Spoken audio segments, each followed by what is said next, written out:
இன்னைக்கு நம்ம எல்லாரும் டீ கடையில இருந்து பெரிய ஷாப்பிங் மால் வரைக்கும் டிஜிட்டல் பேமெண்ட் பண்ண அதிகமா பயன்படுத்துற ஒரு ஆப் போன்பே. இப்போ இந்த நிறுவனம் ஒரு மிகப்பெரிய மைல்கல்ல எட்ட போகுது. ஆமாங்க, வர ஏப்ரல் மாசத்துல போன்பே நிறுவனம் தங்களோட பங்குகளை பொதுமக்களுக்கு விற்பனை செய்ய போறதா அறிவிச்சிருக்காங்க. இந்தியாவோட டிஜிட்டல் பண பரிவர்த்தனை சந்தையில ஒரு புரட்சியை ஏற்படுத்த போற இந்த IPOவோட பின்னணி என்ன, போன்பேவோட எதிர்கால திட்டங்கள் என்ன? வால்மார்ட் ஆதரவு கொண்ட போன்பே நிறுவனம் வர ஏப்ரல் மாசத்துல IPO கொண்டு வரதுக்கான தீவிரமான வேலைகள்ல இறங்கியிருக்காங்க. இதற்காக செபி அமைப்பு கிட்ட இருந்து அவங்க கிட்ட பச்சை கொடியும் கிடைச்சிருக்கு.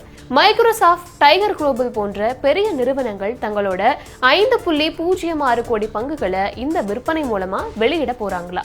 இது முழுக்க பங்குகளை விற்கிற முறைதானே தவிர புதுசா பங்குகளை உருவாக்கும் திட்டம் இப்போதைக்கு இல்ல. போன்பேவோட வளர்ச்சியை பார்த்தா பிசினஸ் உலகமே ஆச்சரியப்படுது. 2025ஆம் நிதியாண்டுல இவங்களோட வருமானம் 40% உயர்ந்து 7115 கோடி ரூபாயை தொட்டிருக்கு.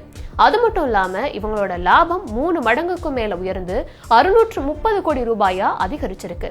இந்தியாவோட ஸ்மார்ட் போன் பயன்படுத்துறவங்கல 41% 42% பேர் போன்பே வாடிக்கையாளர்களா இருக்காங்க அப்படின்றது இவங்களோட பலத்தை நிரூபிக்குது. இந்த போன்பேவோட எதிர்கால திட்டங்கள் என்ன அப்படின்னு பார்த்தா, போன்பே வெறும் பண பரிவர்த்தனையோட மட்டும் நின்றுடாம பல புதுமையான துறைகள்ல கால் பதிக்க போறாங்க.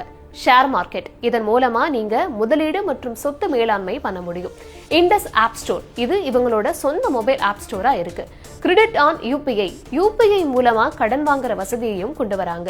ஃபீச்சர்ஸ் போன், ஸ்மார்ட் போன் இல்லாதவங்க கூட UPI பயன்படுத்த GS Pay தொழில்நுட்பத்தை இப்போ அதிகப்படுத்தியிருக்காங்க.